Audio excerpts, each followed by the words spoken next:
Hello students. तो आज हमें बात करनी है विभवमापी की। हमारा टॉपिक चल रहा है अभी विद्युत युक्तियाँ, इलेक्ट्रिकल डिवाइसेस। सबसे पहले इलेक्ट्रिकल डिवाइसेस हमने बात की थी गैलोनोमीटर, अमीटर एंड वोल्टमीटर। फिर उसके बाद हमने एक बात की थी मीटर ब्रिज की, मीटर सेतु की। और अब हम बात कर रहे हैं यहाँ पर विभवमापी यानी कि पोटेंशियोमीटर। राइट। विभवमापी यानी कि पोटेंशियोमीटर क्या है? नंबर एक, विभवमापी का उपयोग किसी विद्युत युक्ति या किसी प्रतिरोध के सिरों पर विभवांतर ज्ञात करने के लिए किया जाता है। और विभवमापी द्वारा जो विभवांतर ज्ञात किया जाता है वो एग्जैक्ट मान, बिल्कुल यथार्थ मान ज्ञात किया जाता है। ठीक है, आप याद करो, वोल्टमीटर से अगर किसी परिपथ में प्रतिरोध के सिरों पर या किसी विद्युत युक्ति के सिरों पर विभवांतर ज्ञात करना है तो वोल्टमीटर को कहाँ कनेक्ट करोगे? समांतर क्रम में। और समांतर क्रम में कनेक्ट करोगे तो वोल्टमीटर का, हालांकि आप प्रतिरोध बहुत ज़्यादा रखते हैं, गैलोनोमीटर के श्रेणी क्रम में उच्च प्रतिरोध जोड़कर वोल्टमीटर बनता है, तो उसका प्रतिरोध तो बहुत ज़्यादा होता है, बहुत ज़्यादा होता है, तो बहुत कम करंट लेगा, पर मुख्य परिपथ से कुछ न कुछ धारा तो अवश्य लेगा। और अगर मुख्य परिपथ से कुछ धारा ले ली तो मुख्य परिपथ में जाने वाली धारा का मान घट जाएगा और मुख्य परिपथ में प्रतिरोध के सिरों पर विभवांतर घट जाएगा, यानी कि वोल्टमीटर वास्तविक विभवांतर से कम विभवांतर का मापन करेगा। राइट। परंतु विभवमापी क्या करता है? यथार्थ मान, किसी भी युक्ति या प्रतिरोध के सिरों पर यथार्थ मान का, वास्तविक मान का मापन करता है। राइट। तो नंबर एक बात, इसका उपयोग किसी विद्युत युक्ति के सिरों के मध्य विभवांतर ज्ञात करने के लिए किया जाता है। और विभवांतर भी कौन सा? विभवांतर का वास्तविक मान यानी कि यथार्थ मान।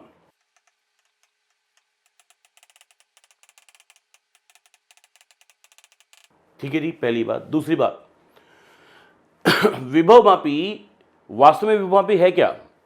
सच बात तो यह है कि विभवमापी कुछ नहीं है, एक 10 मीटर लंबा तार है। विभवमापी 10 मीटर लंबाई का एक समान अनुप्रस्थ काट क्षेत्रफल वाला तार है। ठीक है, मैंने यहां पे लिखा भी है, विभवमापी एक समान अनुप्रस्थ काट क्षेत्रफल का 10 मीटर लंबा तार है और कुछ नहीं है। राइट। तो सर एक तार से विभवांतर कैसे मापेंगे? नहीं, अकेले तार से विभवांतर नहीं मापेंगे। वास्तव में विभवमापी जो है किसी प्रतिरोध या किसी विद्युत युक्ति के सिरों पर विभवांतर ज्ञात करने की एक प्रायोगिक विधि है। पूरा प्रयोग कंडक्ट करना पड़ेगा, पूरा एक परिपथ बनाना पड़ेगा। राइट। यहां पे लिखा भी है, विभवमापी किसी युक्ति पर विभव ज्ञात करने की प्रायोगिक विधि है। यह एक प्रायोगिक विधि है। बोलिए, बात क्लियर है? ओके। तीसरी बात, चलिए जी आगे बात करें। विभवमापी का तार एक विशेष पदार्थ का बनाया जाता है। विभवमापी का जो तार 10 मीटर लंबा तार होता है जिसकी अनुप्रस्थ काट क्षेत्रफल एक समान होती है, वो कॉन्स्टेंटन नामक मिश्र धातु या मैंगनीन नामक मिश्र धातु का बनाया जाता है। ठीक है जी, कॉन्स्टेंटन या मैंगनीन नामक मिश्र धातुओं का बनाया जाता है। अब कॉन्स्टेंटन या मैंगनीन का ही क्यों बनाया जाता है, ये भी एक बहुत इंपॉर्टेंट बात है। देखो जी, कॉन्स्टेंटन और मैंगनीन मिश्र धातु ऐसे मिश्र धातु हैं जिनका नंबर एक, प्रतिरोध ताप गुणांक बहुत निम्न होता है। प्रतिरोध ताप गुणांक यानी कि अल्फा का मान बहुत कम होता है, यानी कि जब परिपथ में धारा प्रवाहित होगी तो ऊष्मा उत्पन्न होगी और ऊष्मा उत्पन्न होगी तो प्रतिरोध, तो ताप का मान बढ़ेगा। ताप का मान बहुत अधिक बढ़ेगा परंतु प्रतिरोध के मान में बहुत कम परिवर्तन आएगा। यानी कि हमें एक ऐसे पदार्थ की आवश्यकता है, जब मैं इस विभवमापी तार को परिपथ में काम में लूं तो इसमें ऊष्मा भले ही उत्पन्न हो, भले ही इसके ताप में वृद्धि हो, परंतु प्रतिरोध के मान में बहुत अल्प परिवर्तन हो, बहुत कम परिवर्तन हो। ठीक है। तो कॉन्स्टेंटन और मैंगनीन दोनों ऐसे मिश्र धातु हैं जिनके प्रतिरोध ताप गुणांक का मान बहुत कम होता है। नंबर एक बात। नंबर दो, कॉन्स्टेंटन और मैंगनीन दोनों ऐसे मिश्र धातु हैं जिनका विशिष्ट प्रतिरोध बहुत अधिक होता है। यस। तो कॉन्स्टेंटन और मैंगनीन का उपयोग इसलिए किया जाता है क्योंकि इनका प्रतिरोध ताप गुणांक निम्न होता है। ठीक है, जबकि विशिष्ट प्रतिरोध उच्च होता है। ये दो महत्वपूर्ण बातें हैं। बात समझ में आ गई? लास्ट बात हम लिख ही चुके हैं कि विभवमापी किसी युक्ति के सिरों के मध्य विभवांतर ज्ञात करने की एक प्रायोगिक विधि है। बात क्लियर है? पहली बात। तो विभवमापी का उपयोग किस लिए करेंगे? विभवांतर ज्ञात करने के लिए और विभवांतर का यथार्थ मान, वास्तविक मान ज्ञात करने के लिए। राइट। चलिए आगे चलें। दूसरी बात, विभव मापी, जैसा कि मैंने आपको बताया, विभव मापी अपने आप में ऐसा नहीं है कि सिर्फ एक तार है 10 मीटर का, ये पूरा का पूरा एक परिपथ बनेगा, जिसमें पहला परिपथ जो बनता है उसको कहते हैं विभव मापी का प्राथमिक परिपथ। ठीक है जी, ये विभव मापी का एक प्राथमिक परिपथ है जिसमें एक कुंजी यानी कि की लगी हुई है, एक बैटरी कनेक्टेड है, एक रियोस्टेट, रियोस्टेट यानी कि धारा नियंत्रक, मैंने लिखा है RH कौन है यहाँ पे, रियोस्टेट, रियोस्टेट को हिंदी में क्या कहते हैं, धारा नियंत्रक। ठीक है, एक रियोस्टेट कनेक्टेड है और एक विभवमापी तार कनेक्टेड है AB। ठीक है जी, इस विभवमापी तार की अगर बात करें, हाँ जी, विभवमापी तार की बात करें तो A और B इसकी लंबाई सामान्यतः 10 मीटर होती है, परंतु ऐसा जरूरी नहीं कि सिर्फ 10 मीटर का ही लंबाई का ही तार हो। कुछ परिस्थितियों में इसको 4 मीटर तक का भी रखा जाता है, किसी में 5 मीटर का भी रखा जाता है, और आप चाहें तो 1 मीटर का भी रख सकते हैं। परंतु विभवमापी तार की लंबाई जितनी ज़्यादा होगी वो उतना ही बेहतर होगा, वो उतना ही वास्तविक मान विभवांतर का ज्ञात करेगा। बात क्लियर है? एक बात। चलिए दूसरी बात, ये कुंजी किस लिए होती है कि इसमें एक डॉट इंसर्ट करेंगे तो ये सर्किट पूरा हो जाएगा, और सर्किट पूरा होगा तो क्या होगा, इसके अंदर धारा उत्पन्न होगी, इसके अंदर धारा प्रवाहित होने लगेगी। यस, चलिए पहली बात धारा नियंत्रक के बारे में बात करें। मैंने बताया धारा नियंत्रक वास्तव में कौन है। धारा नियंत्रक एक परिवर्ती प्रतिरोध की विद्युत युक्ति है, एक ऐसी विद्युत युक्ति है जिसका प्रतिरोध परिवर्तित होता है, परिवर्तित किया जा सकता है, आवश्यकता पड़ने पर परिवर्तित किया जा सकता है। ठीक है, परिवर्ती प्रतिरोध की विद्युत युक्ति है। ठीक है, अच्छा, इस परिपथ में धारा नियंत्रक लगाया और मैंने आवश्यकता पड़ने पर इसका प्रतिरोध बढ़ा दिया।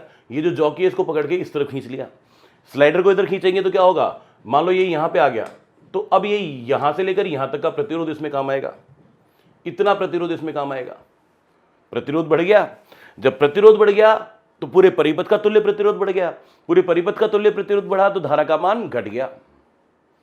इसको उस तरफ खींच दें, पुश कर दें, धकेल दें तो क्या होगा, अब यहां से लेकर यहां तक का प्रतिरोध काम में आएगा, प्रतिरोध कम काम में आएगा तो तुल्य परिपथ, पूरे परिपथ का तुल्य प्रतिरोध भी कम हो जाएगा। प्रतिरोध कम होगा तो परिपथ में धारा बढ़ जाएगी। यानी कि इस रियोस्टेट का जो उपयोग है, इस रियोस्टेट को किस लिए काम में लिया जाता है, इस रियोस्टेट यानी कि धारा नियंत्रक का उपयोग क्या है, परिपथ में धारा को नियंत्रित करने के लिए उपयोग में लिया जाता है, इसलिए इसको धारा नियंत्रक भी कहते हैं। बोलिए ये बात क्लियर है? तो पढ़ लेते हैं।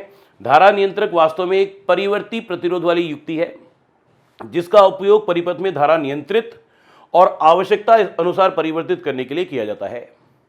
बात समझ में आ गई? मैं इसको आगे पीछे खींचकर परिपथ में का प्रतिरोध यानी कि धारामापी का प्रतिरोध परिवर्तित करूंगा, जिससे परिपथ का प्रतिरोध परिवर्तित होगा, जिससे परिपथ में प्रवाहित होने वाली धारा का मान भी परिवर्तित होगा। धारा बढ़ानी हो तो इसको इधर भेज दो, इधर भेजेंगे तो प्रतिरोध घटेगा तो धारा बढ़ेगी, इधर खींच लो तो क्या होगा, परिपथ का तुल्य प्रतिरोध बढ़ जाएगा तो धारा घट जाएगी। बात क्लियर है? ओके। विभवमापी का प्राथमिक परिपथ, इस प्राथमिक परिपथ का काम क्या है, जैसे इसमें कुंजी में डॉट इंसर्ट करेंगे, कुंजी लगाएंगे, वैसे ही परिपथ पूर्ण हो जाएगा, इसमें धारा प्रवाहित होने लगेगी। यानी कि विभवमापी तार में धारा स्थापित करना और विभवमापी तार पर विभव पतन करने का काम है किसका, प्राथमिक परिपथ का।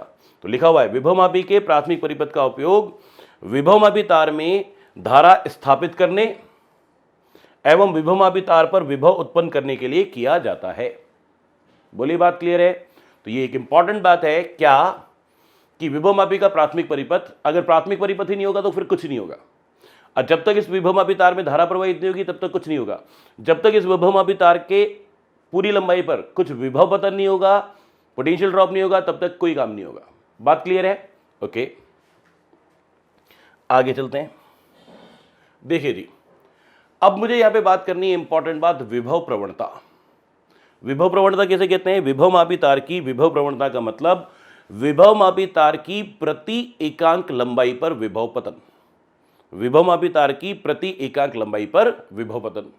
यानी कि विभवमापी तार की प्रति एकांक लंबाई पर विभव पतन का मतलब क्या हो गया, विभवमापी तार पर कुल विभवांतर बटे विभवमापी तार की कुल लंबाई।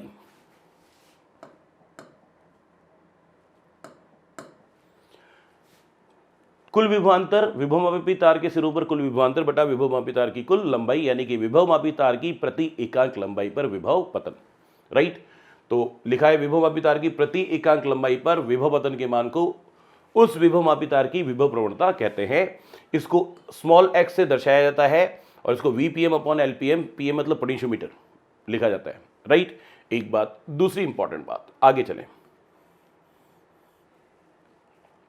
आप इसको ऐसे लिख सकते हैं क्या, x यानी कि विभव प्रवणता बराबर VPM को आप लिख दें I।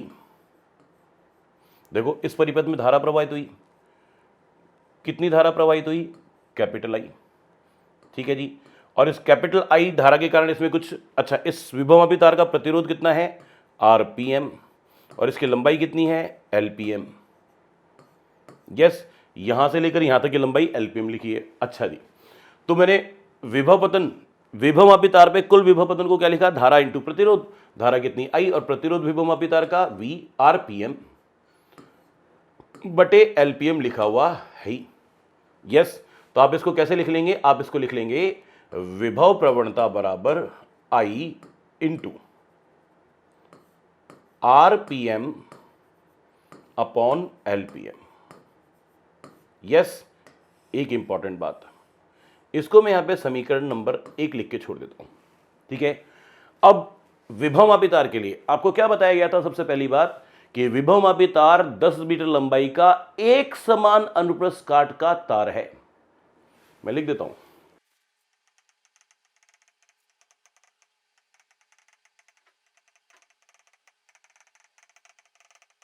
ठीक है। विभवमापी तार के प्रतिरोध को मैं ऐसे लिख रहा हूं, RPM equals to rho into LPM upon A। प्रतिरोध इक्वल्स टू कैसे लिखते हैं, रो L अपॉन A। बोलिए, बात क्लियर है? ओके, मैंने इसको यहां पे ऐसे लिखा, RPM upon LPM equals to rho upon A। बोला ऐसा लिख सकता हूं क्या? यस, इसको मैंने लिखा समीकरण नंबर 2। वापस से एक बार सुनो, RPM upon LPM equals to rho upon A। आपको क्या कहा गया, आपको कहा गया कि विभवमापी तार का अनुप्रस्थ काट क्षेत्रफल सब जगह एक समान है, एक समान है, यूनिफॉर्म है, एक समान है, सब जगह एक जैसा है। और विभवमापी तार के पदार्थ का विशिष्ट प्रतिरोध वो नियत है।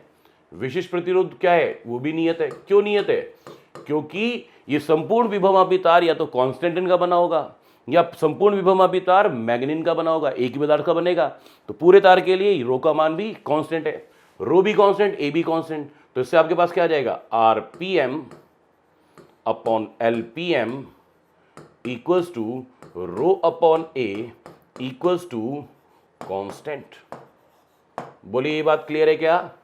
यस, यहां समीकरण 1 में लिखा हुआ था I into RPM upon LPM।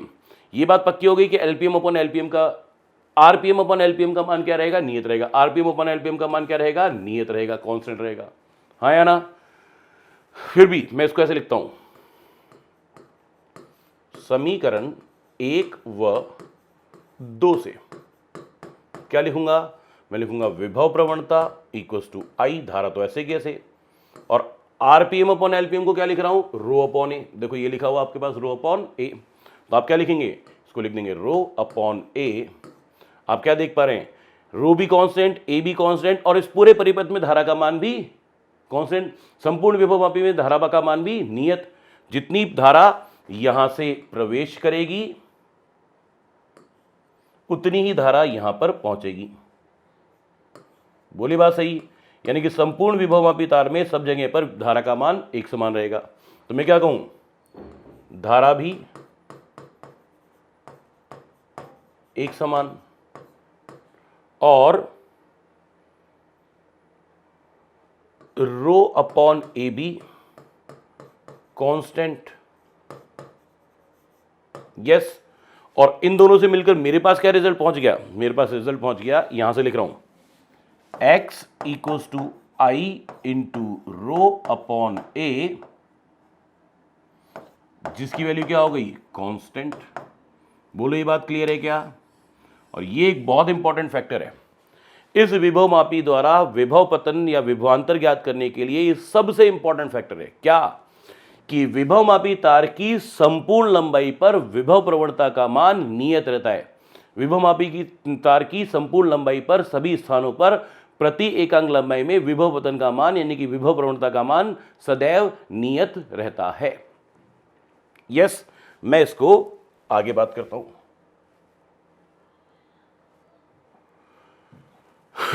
मैंने क्या लिखा, मैंने लिखा x equals to I into rho upon A which is a constant. इसके लिए लिख रहा हूं अर्थात विभव मापी तार की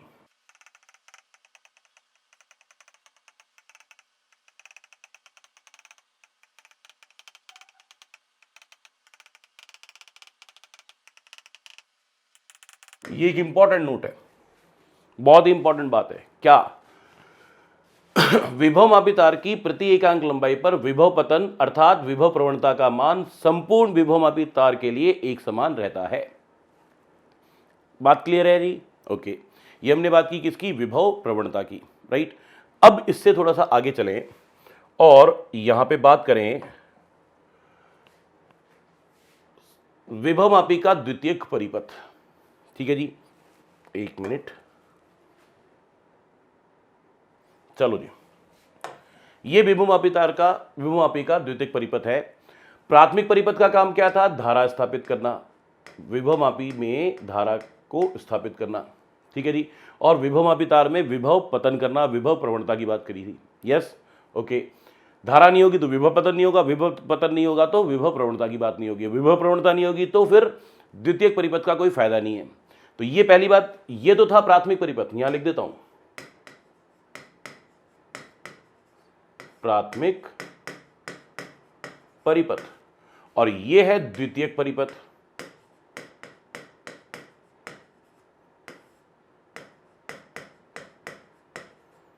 ठीक है जी, द्वितीयक परिपथ में सबसे पहली बात, सबसे इंपॉर्टेंट बात क्या, उस विद्युत युक्ति को या उस प्रतिरोध को जोड़ा जाता है जिसके सिरों पर विभवांतर ज्ञात करना हो। यस, तो पहली बात,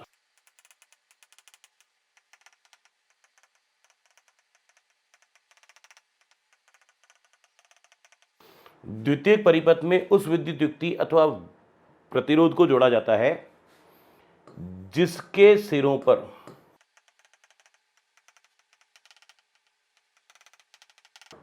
पर विभवांतर ज्ञात करना हो। ठीक है जी,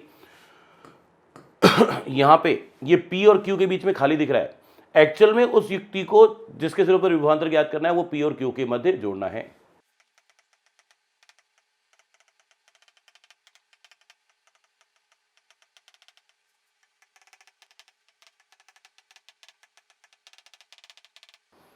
जिस विद्युत युक्ति के सिरों पर विभवांतर ज्ञात करना है उसे P और Q के मध्य जोड़ा जाना है। सीधी बात यह है, बोलिए ये बात क्लियर है? यस, चलिए जी हम चलते हैं आगे।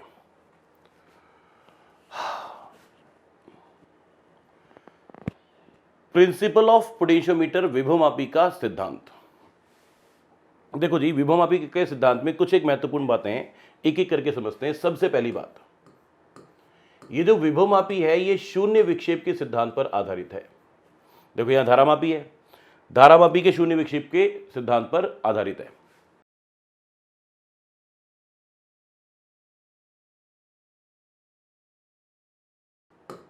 पहली बात तो ये है कि विभव मापी जो है वो शून्य विक्षेप के सिद्धांत पर आधारित है। दूसरी इंपॉर्टेंट बात कार्यकारी सिद्धांत में क्या है, आपने सीखा था आरपीएम अपॉन एलपीएम, यानी कि विभव मापी तार की प्रति एकांक लंबाई पे प्रतिरोध का मान कितना आया था, रो अपॉन ए, यानी कि कैसा आया था, कांस्टेंट। ये एक इंपॉर्टेंट फैक्टर है क्या,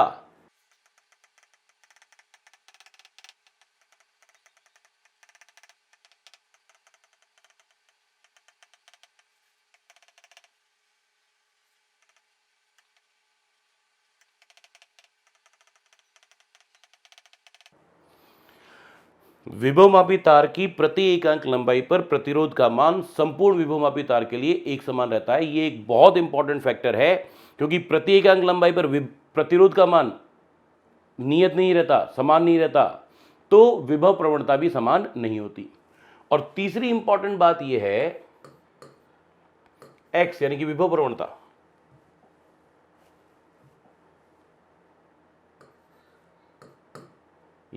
क्या पढ़ा था? VPM upon LPM is equals to I into RPM upon LPM। इसका मान भी कैसा है? कांस्टेंट। यस, ये तीसरी इंपॉर्टेंट बात है। अगर विभवमापी तार की प्रति एकांक लंबाई पर विभव पतन का मान यानी कि विभव प्रवणता का मान नियत नहीं होता, तो हम विभवमापी तार द्वारा या विभवमापी के सिद्धांत द्वारा अज्ञात प्रतिरोध का मान ज्ञात नहीं कर पाते। ठीक है जी। चौथी बात, एक एक करके हम बात कर रहे हैं। अगर आपसे सिर्फ एक नंबर का क्वेश्चन पूछा जाए कि विभवमापी का कार्यकारी सिद्धांत बताओ, तो क्या लिखेंगे? सिर्फ इतना से लिखेंगे, विभवमापी शून्य विक्षेप की विधि पर या शून्य विक्षेप के सिद्धांत पर आधारित है। ठीक है जी। अगर उससे ज्यादा पूछा है, 2 नंबर का क्वेश्चन है, तो और आगे की बात करेंगे, और भी आगे बात करेंगे। क्या बात करेंगे? सुनिए साहब, अब हम इसके आगे की बात करते हैं। लिसन, पोटेंशियोमीटर को विभवमापी का उपयोग क्या है? किसी अज्ञात विभव वाली युक्ति का विभव ज्ञात करना। Right, okay. तो यहाँ P और Q के बीच में एक अज्ञात विभव वाली युक्ति जुड़ी हुई है, जिसमें यहाँ पे जुड़ा हुआ है धनात्मक और यहाँ जुड़ा हुआ है ऋणात्मक। ठीक है, इसके सिरों पर विभवांतर ज्ञात करना है। और अब हम ये सीखेंगे कि P और Q के मध्य का जो विभवांतर है वो कैसे ज्ञात किया जाएगा। राइट, यही तो मुख्य उपयोग है विभवमापी का। तो विभवमापी के सिद्धांत में ये एक बहुत इंपॉर्टेंट बात है। क्या? फिर से सुनिएगा। नंबर 1, ये P से लेकर और A तक कोई रेजिस्टेंस है क्या? नो। तो अगर इसमें धारा प्रवाहित हो भी रही है, तो यहाँ पे कोई विभव पतन होगा क्या? नहीं। तो मैंने क्या कहा? मैंने पहली बात कही, बिंदु A पर विभव का मान, विभवमापी के बिंदु A पर विभव का मान P पर विभव के मान के बराबर होगा। ये एक बात हो गई। राइट, अब इससे आगे चलें। जब A से B की तरफ, देखना इसमें करंट किस तरफ फ्लो होगी? विभवमापी तार में A से B की तरफ। क्यों होगी A से B की तरफ, जरा ये भी बताइए। क्योंकि ये धनात्मक सिरा और ये धारा इस दिशा में जाएगी। Yes, okay. और धारा हमेशा किस तरफ प्रवाहित होती है? उच्च विभव से निम्न विभव की ओर, है ना। तो मैं क्या कहूंगा, बिंदु A का विभव, विभवमापी तार के A सिरे का विभव विभवमापी तार के B सिरे के विभव से अधिक है। और ये कैसे पता पड़ा? क्योंकि धारा जो प्रवाहित हो रही है वो A से B की ओर प्रवाहित हो रही है। हाँ या ना? एक बात क्लियर है। दूसरी बात, यहां पे इसको मैं बोलता हूं बिंदु J। अगर इस जॉकी को यहां स्पर्श करूं, अगर इस जॉकी को यहां स्पर्श करूं, इस बिंदु को बोलता हूं J1। यदि इस जॉकी को यहां स्पर्श किया जाए, इस बिंदु को बोलता हूं J2। ठीक है, अब A से B की तरफ जाने पर धारा हमेशा A से B की ओर प्रवाहित हो रही है। इसका क्या मतलब हुआ? इसका मतलब हुआ कि बिंदु A का विभव उच्च है, यहां से यहां तक धारा प्रवाहित हुई, विभवमापी तार का खुद का कुछ प्रतिरोध है, तो विभव पतन हुआ। तो J1 का विभव A से कम है। फिर J1 से J तक जब धारा गई, तो धारा इस दिशा में जा रही है, धारा वही आई जा रही है। ये विभवमापी तार है यहां से लेकर यहां तक, तो विभवमापी तार पे कुछ विभव पतन होगा। तो J बिंदु का विभव J1 से भी कम होगा। इसी तरह से J2 का विभव J से कम होगा और B का विभव J2 से कम होगा। बोलो हाँ या ना? ओके। अब सुनो, मैं कुल मिला के ये कहना चाह रहा हूं कि बिंदु A का विभव बिंदु विभवमापी तार पर बिंदु J1 के विभव से अधिक होगा, और J1 का विभव बिंदु J के विभव से अधिक होगा, और J का विभव J2 के विभव से अधिक होगा, और J2 का विभव बिंदु B के विभव से अधिक होगा। यानी कि A से B तक जाने पर लगातार विभव का मान घट रहा है। Right, okay. आगे चलें। मैं क्या करता हूं, जब ये क्या है? जॉकी है। जब जॉकी को J1 पे स्पर्श कराते हैं, अब आपको यह समझना है कि इस J1 का विभव इस Q के विभव से ज्यादा है या कम है। अगर ये बात समझ में आ गई तो इसमें धारा किस तरफ प्रवाहित होगी, धारामापी में ये पता चल जाएगा। ठीक है, इस तरफ जाने पे लगातार विभव घट रहा है। ठीक है, तो मैं इस समय कह रहा हूं Vj1 बिंदु का विभव बिंदु Q के विभव से अधिक है, तो धारामापी में धारा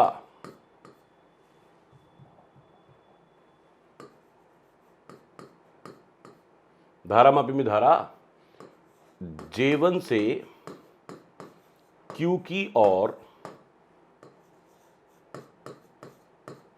प्रवाहित होगी। बोलिए, ये बात क्लियर है क्या? फिर से बोलता हूं, फिर से समझाता हूं, फिर से सुनना। मैं ये कह रहा हूं कि मेरे को इधर से इधर जाने पे लगातार विभव घटता हुआ मिल रहा है। ठीक है, तो इस विभवमापी तार पर एक कोई ना कोई इधर एक बिंदु ऐसा जरूर होगा जिसका विभव Q के विभव से ज्यादा है, तो धारामापी से किधर प्रवाहित होगी? J1। इस J1 का विभव Q से ज्यादा माना गया है, तो धारा J1 से Q की तरफ प्रवाहित होगी, यानी कि इस दिशा में प्रवाहित होगी, और धारामापी कुछ विक्षेप दर्शाएगा। धारामापी कुछ विक्षेप दर्शाएगा। बोली, बात क्लियर है? ओके, अब मैंने यहां J2 पे टच किया, J1 से J2 की तरफ आते हुए लगातार विभव घट रहा है, तो इस बिंदु पर विभव घटते घटते Q के विभव से भी कम हो गया। तो क्या कहूंगा?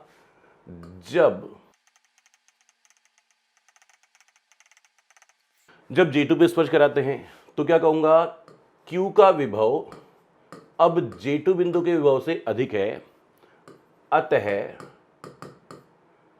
धारामापी से धारा, तो धारामापी से धारा Q से J2 की तरफ, Q से J2 की तरफ, यानी कि इस दिशा में प्रवाहित होगी। यस,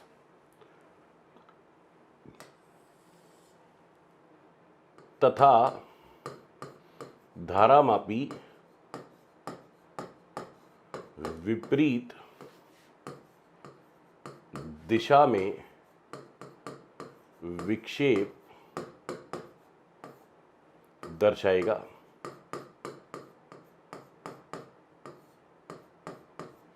धारामापी क्या करेगा? विपरीत दिशा में विक्षेप दर्शाएगा। बात समझ में आ गई? ओके, पहले धारा इस तरफ प्रवाहित हो रही थी, अब धारा इस तरफ प्रवाहित हो रही है, यानी कि पहले धारामापी का विक्षेप एक तरफ था, अब धारामापी का विक्षेप दूसरी तरफ है। मैं फिर से लिख देता हूं, J1 पर स्पर्श, तो धारामापी में विक्षेप एक दिशा में,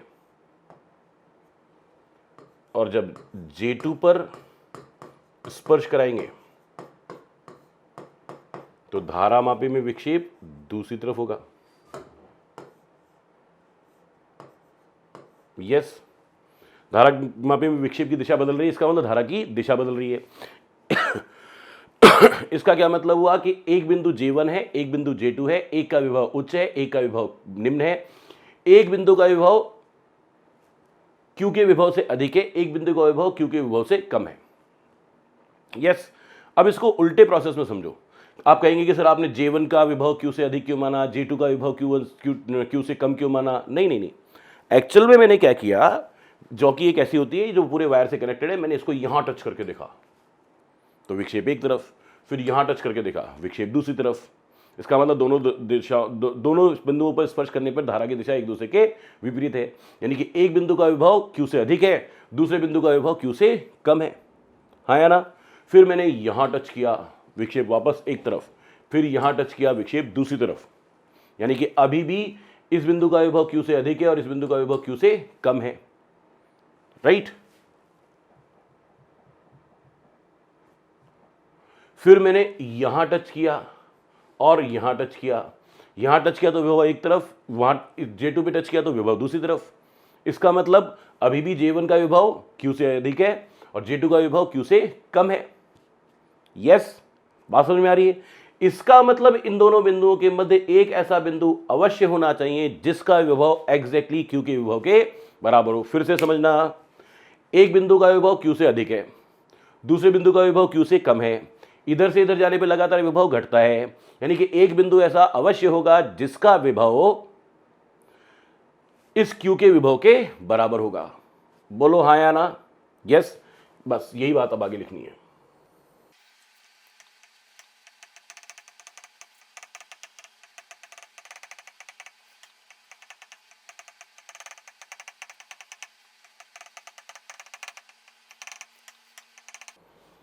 अर्थात बिंदु J1 व J2 के मध्य एक ऐसा बिंदु अवश्य होगा जिसका विभव क्यू के विभव के समान होगा।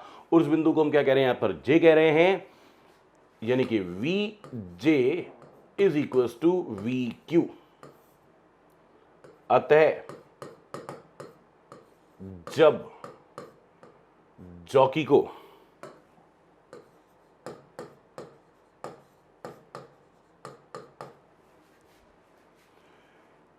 J पर स्पर्श कराते हैं,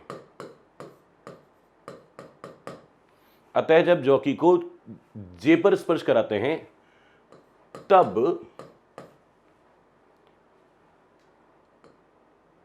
धारामापी का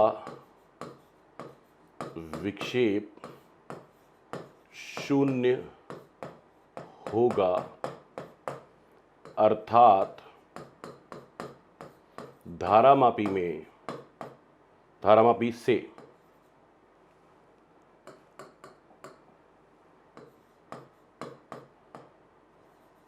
धारा प्रवाहित नहीं होगी, यानी कि धारामापी से प्रवाहित होने वाली धारा का मान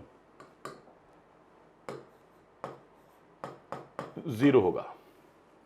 यस, ओके, वापस से सुनो। J1 पे स्पर्श कराया, विक्षेप एक तरफ, J2 पे स्पर्श कराया, विक्षेप दूसरी तरफ, और J पे स्पर्श कराया तो विक्षेप शून्य, यानी कि J यहां पर कौन है? शून्य विक्षेप बिंदु है, नल डिफ्लेक्शन पॉइंट है। यस, यहां तक की बात क्लियर है? चलो आगे चले। ये बिंदु A था जिसका विभव P के विभव के बराबर है, ये बिंदु J था जिसका विभव Q के विभव के बराबर है।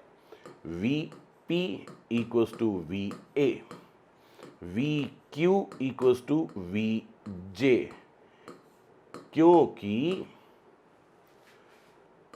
J जो है वह शून्य विक्षेप बिंदु है। यस, ये इसको समीकरण नंबर 1 बोल दो, इसको समीकरण नंबर 2 बोल दो, और एक में से 2 को घटा दो तो क्या लिखोगे? VP minus VQ equals to VA minus VJ, यानी कि VPQ। बिंदु P और Q के मध्य का विभवांतर इज इक्वल्स टू VAJ, बिंदु A और J के मध्य के विभवांतर के बराबर होगा। यस, यहां तो कोई शक?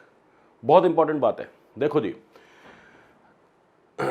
आपको जब विभवमापी का सिद्धांत लिखना है तो आप ये 3 पॉइंट लिखेंगे। विभवमापी शून्य विक्षेप के सिद्धांत पर आधारित है।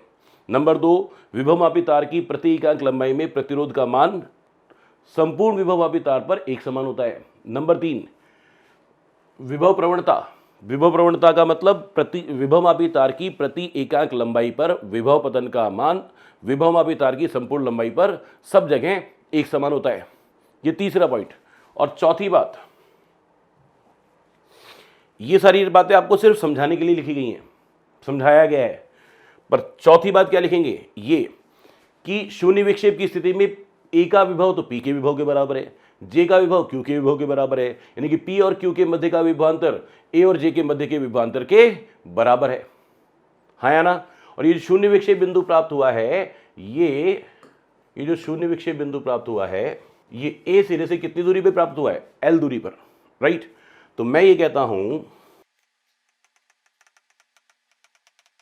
विभवमापी की विभव प्रवणता यानी कि x अर्थात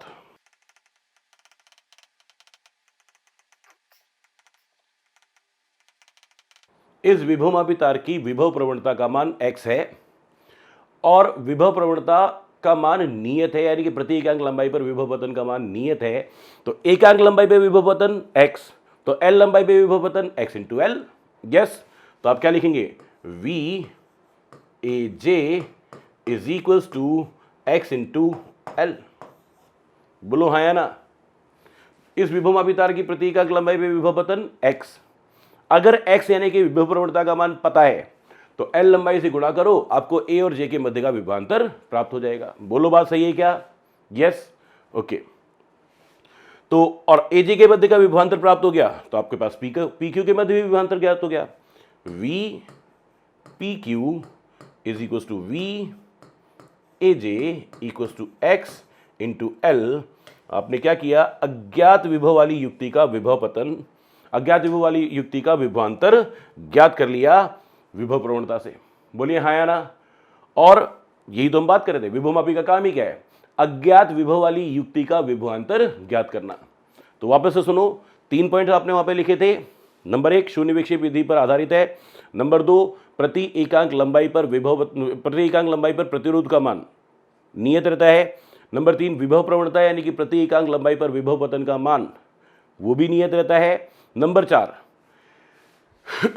कि जब जॉकी को विभवमापी तार पर किसी बिंदु J पर स्पर्श कराते हैं और शून्य विक्षेप प्राप्त होता है तो उस स्थिति में A का विभव P के विभव के बराबर और J का विभव Q के विभव के बराबर।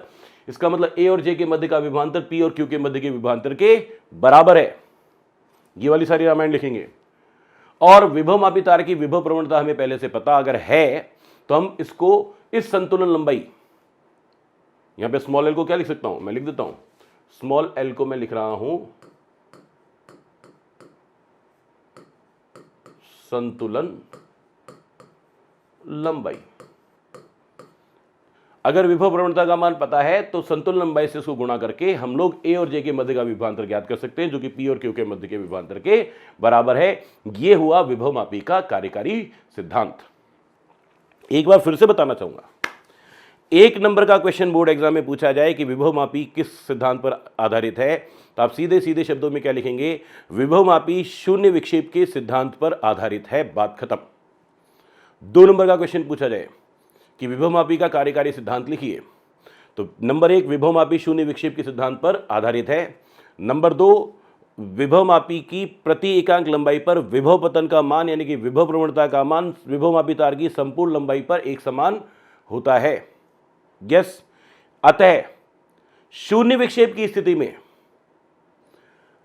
विभवमापी तार की लंबाई, संतुलन लंबाई पर विभव पतन का मान अज्ञात विभव वाली युक्ति के सिरों पर विभवांतर के बराबर होता है। 3 नंबर का क्वेश्चन पूछे तो जो पहले 3 पॉइंट बताए वो शून्य विक्षेप के सिद्धांत पर आधारित है। प्रति एकांक लंबाई में प्रतिरोध का मान नियत रहता है। प्रति एकांक लंबाई पर विभव पतन का मान यानी कि विभव प्रवणता का मान संपूर्ण विभवमापी की लंबाई पर एक समान रहता है। और फिर चौथा पॉइंट ये सारा लिखेंगे तो 3 नंबर के क्वेश्चन में आप ये आंसर दे सकते हैं। बोलिए बात क्लियर है? Yes, okay. अब हम आगे की बात करेंगे। बात यहां पे हो रही है determining potential gradient of the potentiometer wire. मैं इसको हिंदी में लिख लेता हूं, ज्यादा बेहतर रहेगा।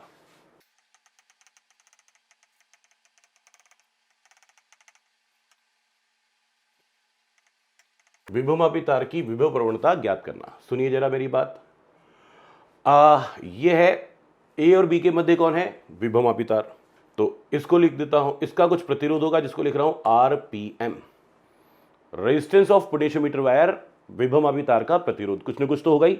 यस, इसकी बेचारे की लंबाई भी है जिसको मैं लिख देता हूं एल पी एम।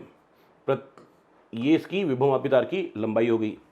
ये रियोस्टेट है यानी कि धारा नियंत्रक, इसमें जितना प्रतिरोध प्रयुक्त किया गया है उसको लिख देता हूं आर एच। यस, धारा नियंत्रक में प्रयुक्त प्रतिरोध का मान। ये एक सेल है जिसका खुद का कुछ आंतरिक प्रतिरोध भी हो सकता है, उसको बोल देता हूं स्मॉल आर। ठीक है जी। आपको विभव प्रवणता का मान ज्ञात करना है। विभव प्रवणता क्या लिखते हैं, VPM अपॉन LPM, यानी कि विभवमापी तार के सिरों पर कुल विभवांतर बटे विभवमापी तार की लंबाई। इसको मैं ऐसे लिख सकता हूं I into RPM upon LPM, यानी कि I इंटू, हाँ जी यहां तक ही शब्द करते हैं भी, तो फिर आगे की बात करें। ये आपके पास हो गई समीकरण नंबर 1। यस, अब आपको यहां पे धारा का मान चाहिए, तो धारा बराबर क्या लिखना चाहिए, इस पूरे प्राथमिक परिपथ का कुल विभवांतर, कुल विद्युत वाहक बल बटा कुल प्रतिरोध। तो कुल विद्युत वाहक बल यहां पे कितना लिखेंगे, EB, इसको B लिखना चाहता था मैं, EB, क्योंकि ये बैटरी है, ठीक है, प्राथमिक परिपथ में लगाई गई बैटरी। EB बैटरी का विद्युत वाहक बल बटे परिपथ का कुल प्रतिरोध, और परिपथ का कुल प्रतिरोध कितना लिखेंगे, आपके पास लिखा होना चाहिए। एक तो यहाँ पे विभवमापी तार का प्रतिरोध काम आएगा, रेजिस्टेंस ऑफ पोटेंशियोमीटर, प्लस दूसरा यहाँ पे धारा नियंत्रक लगा हुआ है, उसका भी कुछ प्रतिरोध होगा, तो आप क्या लिखेंगे, RH रियोस्टेट का प्रतिरोध, प्लस इस परिपथ में सेल का खुद का भी कुछ आंतरिक प्रतिरोध है, उसको क्या लिखेंगे, स्मॉल r। यस, ये आपके पास क्या आ गया, परिपथ में प्रवाहित होने वाली धारा या विभवमापी में प्रवाहित होने वाली धारा का मान। ये हो गई समीकरण नंबर 2। यस, अब क्या लिखेंगे, अब आप लिखेंगे समीकरण 1 व 2 से। यस, चलिए लिखिए। इससे आपके पास विभव प्रवणता का मान आ जाएगा x इक्वल्स टू आई यहां से लिखूंगा, कितना लिखूंगा, EB upon RPM plus RH plus small r into I का मान लिख दिया, RPM अपॉन LPM लिखना ही है। आप क्या लिखेंगे, RPM अपॉन LPM, ये आपके पास क्या आ गया, ये विभव प्रवणता का मान ज्ञात हो गया। बोलिए बात क्लियर है क्या, यस, ओके। चलिए आगे चलें। विभव प्रवणता पर आधारित दो छोटे छोटे क्वेश्चन कर लिए जाएं। पहला क्वेश्चन है, ये प्राथमिक परिपथ दे रखा है, ये सिर्फ और सिर्फ प्राथमिक परिपथ दिया गया है, जिसमें एक बैटरी लगी हुई है। इसका आंतरिक प्रतिरोध बता रहा है, आंतरिक प्रतिरोध बता रहा है बैटरी का कितना, 1 ओम। तो मैं यहां ऐसे बना लेता हूं और स्मॉल r इक्वल्स टू 1 ओम लिख देता हूं, राइट। आप आगे की बात सुनो, मैं क्या कह रहा हूं। इस पूरे क्लोज परिपथ में, एक पूरे प्राथमिक परिपथ में बैटरी दे रखी है, जिसका विभव विद्युत वाहक बल 5 वोल्ट दे रखा है, इसका आंतरिक प्रतिरोध दे रखा है, विभवमापी तार का कुल प्रतिरोध दे रखा है, और ये धारा नियंत्रक रियोस्टेट का प्रतिरोध भी यहां पे प्रश्न में दे रखा है। आपको क्या निकालना है, विभव प्रवणता का मान। और विभव प्रवणता आपने क्या लिखी थी, मैं वापस से लिख देता हूं, small x equals to I into RPM upon LPM। तो इसके लिए मुझे धारा की जरूरत पड़ेगी। धारा के क्या लिखूंगा, कुल विद्युत वाहक बल। इस पूरे परिपथ में धारा तो इधर प्रवाहित होगी ना, यस। तो इस पूरे परिपथ में प्रवाहित होने वाली कुल धारा I इक्वल्स टू कुल धारा बराबर कुल विद्युत वाहक बल। विद्युत वाहक बल है 5 वोल्ट बटे कुल प्रतिरोध। तो इधर से आए तो पहले तो खुद का आंतरिक प्रतिरोध, चलो ऐसे लिख देता हूं, पहले लिख देता हूं फिर आगे बात करता हूं। हाँ जी, फिर से सुनो, पहले विद्युत वाहक बल बैटरी का, फिर विभवमापी तार का प्रतिरोध, फिर रियोस्टेट का प्रतिरोध और प्लस आंतरिक प्रतिरोध।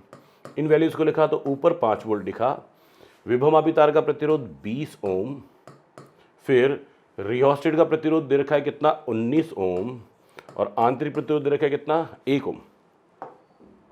यस, इन सबको सॉल्व किया तो आपके पास क्या आ जाएगा, ऊपर 5 और नीचे 40, 20 प्लस 20 40, यानी कि 1/8, यानी कि 0.125 एम्पियर।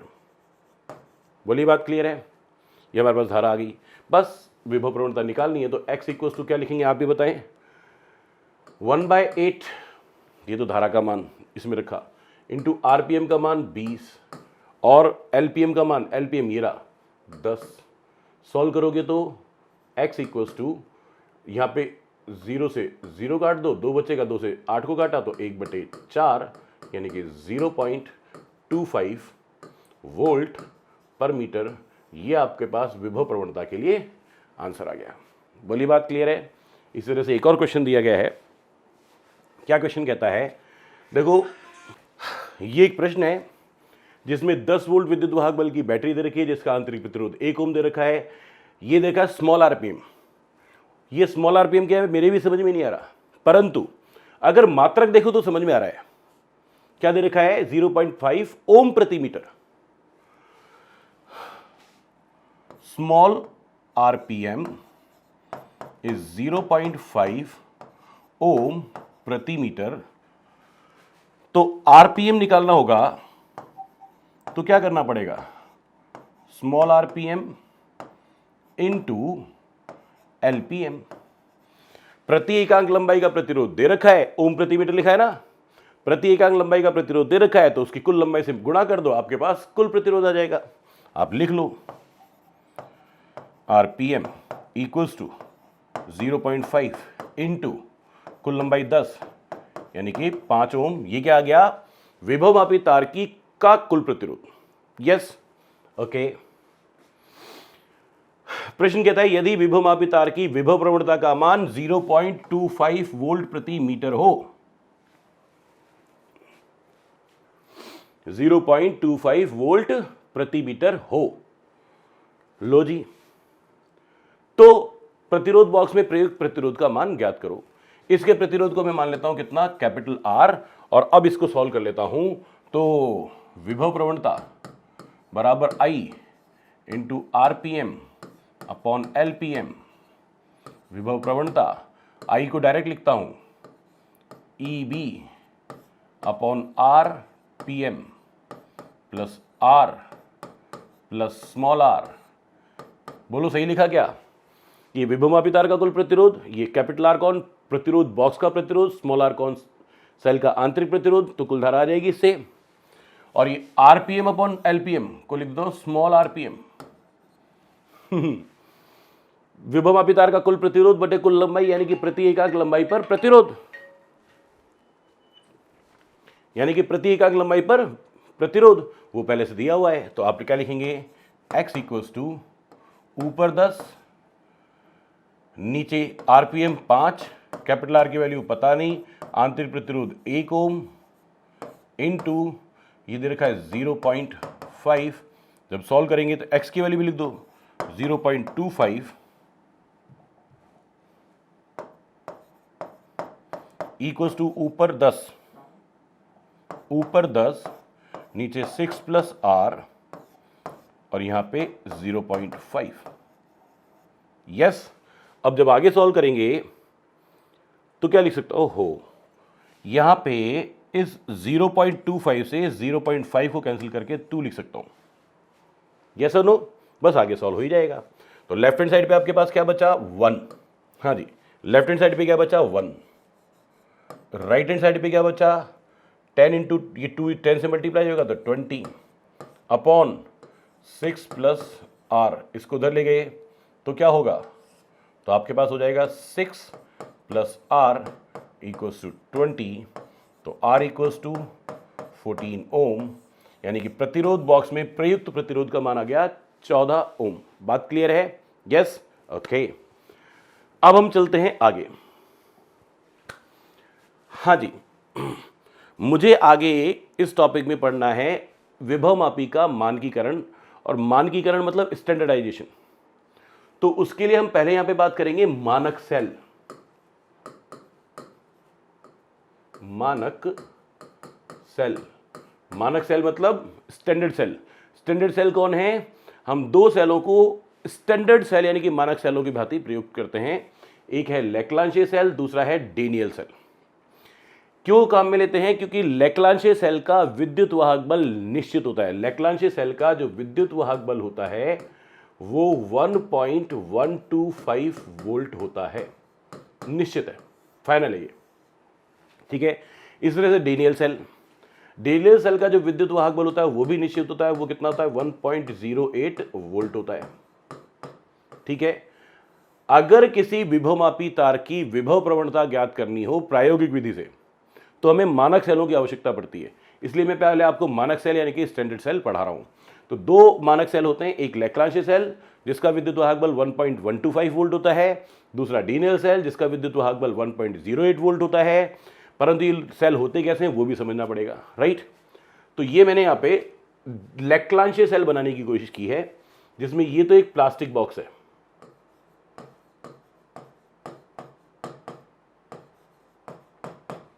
एक प्लास्टिक बॉक्स में बनाया जाता है लैग्रांज सेल। ठीक है, ये जो मोटी सी एक आपको दिखाई दे रही है, this is what carbon rod. Carbon rod, ये कार्बन रॉड बनी बनाई आती है मार्केट में, पहले से बनी हुई है, तैयार मिलती है हमें। ठीक है, इस कार्बन रॉड में एक तो होती है ग्रेफाइट रॉड,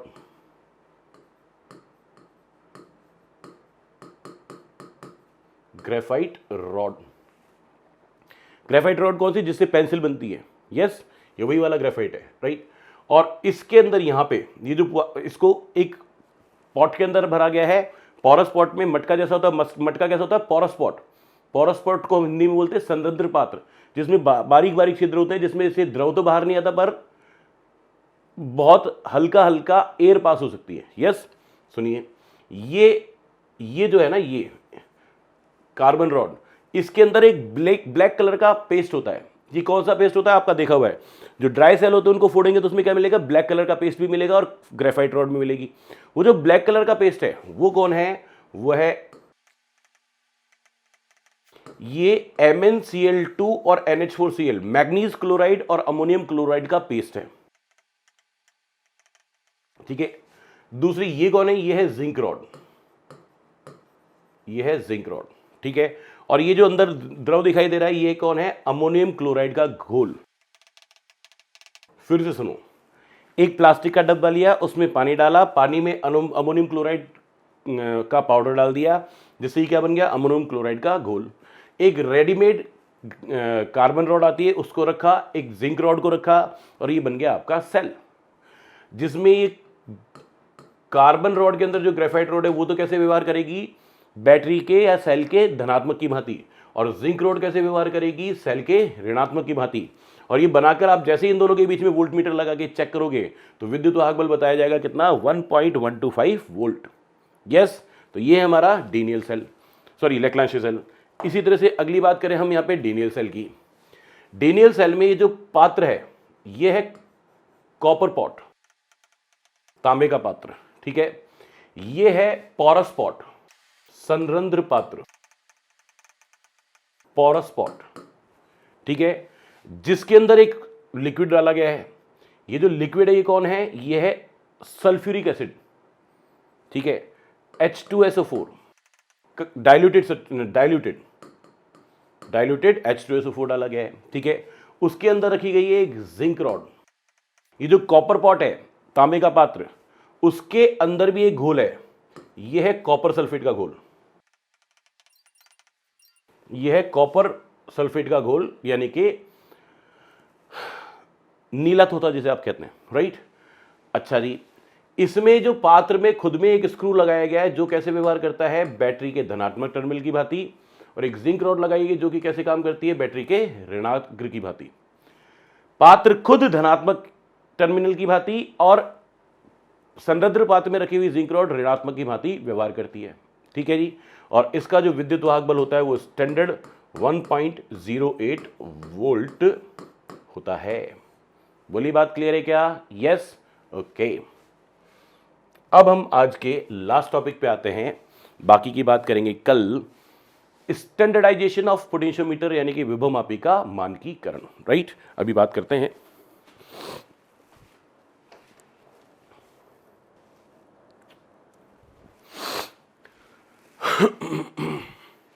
हाँ जी, हमें बात करनी है यहाँ पे विभवमापी के मानकीकरण की। मानकीकरण मतलब स्टैंडर्डाइजेशन। तो सबसे पहले बात की जाए कि मानकीकरण का मतलब क्या है। विभवमापी तार की विभव प्रवणता ज्ञात करने की प्रायोगिक विधि को मानकीकरण कहते हैं। विभवमापी तार की विभव प्रवणता ज्ञात करने की प्रायोगिक विधि को विभवमापी का मानकीकरण कहते हैं। यस, तो मैं पहले ही बात लिख देता हूं।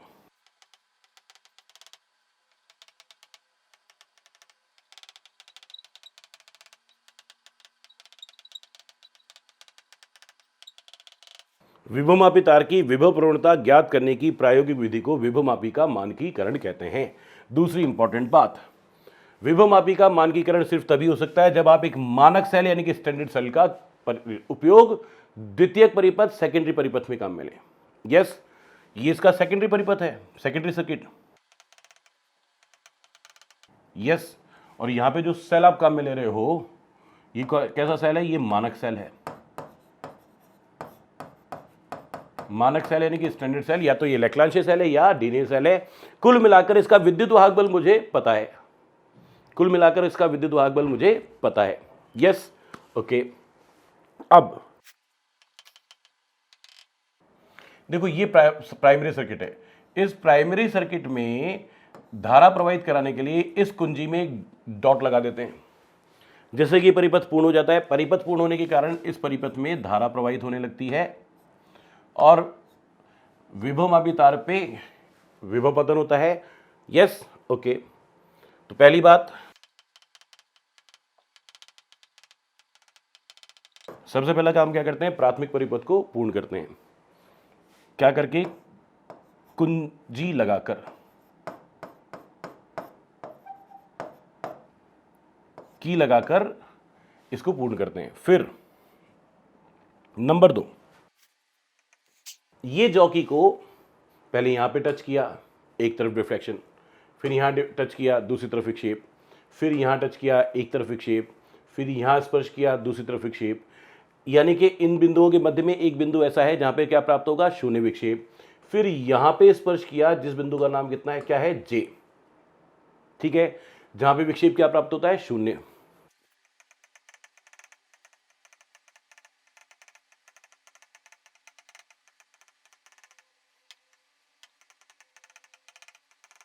विभवमापी तार पर जॉकी को स्पर्श कराकर शून्य विक्षेप बिंदु प्राप्त करते हैं। यस, और शून्य विक्षेप की स्थिति में, शून्य विक्षेप की स्थिति में जब शून्य विक्षेप प्राप्त हो गया, इसका मतलब ए और जे के मध्य का विभवांतर, विभवमापी तार पर ए व जे के मध्य का विभवांतर इस सेल के विद्युत वाहक बल के बराबर होगा। अब विद्युत वाहक बल ही क्यों? इसके सिरों पर विभवांतर को तो टर्मिनल वोल्टता भी कह सकते हैं। नहीं कह सकते, नहीं कह सकते। क्यों नहीं कह सकते? क्योंकि इस परिपथ में धारा प्रवाहित हुई नहीं। ये किसने बताया? धारामापी में विक्षेप ही नहीं है। धारामापी में विक्षेप नहीं है, इसका मतलब धारामापी से धारा प्रवाहित नहीं हो रही, और धारामापी से धारा प्रवाहित नहीं हो रही तो इस सेल से भी धारा प्रवाहित नहीं हो रही। और जब सेल से धारा प्रवाहित नहीं हो रही, उस समय सेल के सिरों पर विभवांतर क्या कहलाता है? विद्युत वाहक बल। यस, शून्य विक्षेप की स्थिति में पहली बात, शून्य विक्षेप की स्थिति में सेल से भी धारा प्रवाहित नहीं होगी। अतः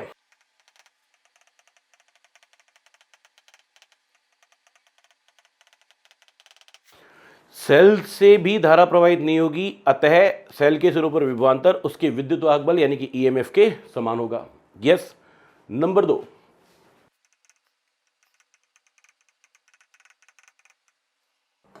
हाँ जी, शून्य विक्षेप की स्थिति में आप ही सोचना, जरा क्या सोचना चाहिए कि इसका विद्युत वाहक बल, इस सेल का विद्युत वाहक बल ए व जे के मध्य विभवांतर के बराबर होगा। तो क्या लिखूंगा? सेल के सिरों पर विभवांतर यानी कि विद्युत वाहक बल ए व जे के मध्य विभवांतर के बराबर होगा। ये यहां से ए बिंदु से विभवमापी तार की लंबाई कितनी है शून्य विक्षेप के लिए? L0। तो आप क्या लिखेंगे? ए व जे के मध्य विभवांतर का मान x इंटू L0 होगा। ये सीखा था ना? क्या सीखा था? कि विभवमापी तार की एकांक लंबाई पे विभव पतन x, तो L0 लंबाई पर विभव पतन x इंटू L0। यस, क्या कहूंगा? समीकरण 1 व 2 से क्या मिलेगा जी? आपको मिल जाएगा, ओहो, बस ए जे का मान यहां पे रखना है, तो आपके पास आ जाएगा E0 इक्वल्स टू XL0। इससे आपके पास आ जाएगा x equals to E0 upon L0। देखिए विभव प्रवणता के बराबर आ गया क्या, विभव प्रवणता का मान आ गया क्या, कैसे, ये स्टैंडर्ड सेल है जिसका विद्युत वाहक बल आपको पहले से पता है। L नॉट शून्य विक्षेप बिंदु की विभवमापी तार पर ए सिरे से दूरी, लंबाई, विभवमापी तार की संतुलन लंबाई जो आपने प्रयोग करके खुद पता की है। तो E नॉट पता है, L नॉट पता है, तो क्या हो जाएगा, विभव प्रवणता का मान, विभव प्रवणता का मान ज्ञात हो जाएगा। बोलिए बात क्लियर है? यस। चलिए तो आज के लिए इतनी बात बहुत है। हमने विभवमापी का कार्यकारी सिद्धांत भी पढ़ लिया और विभवमापी का मानकीकरण भी कर लिया, यानी कि अब इसके आगे की बात विभवमापी में की जा सकती है, जो कि हम कल करेंगे। Yes, tata bye bye, all the best.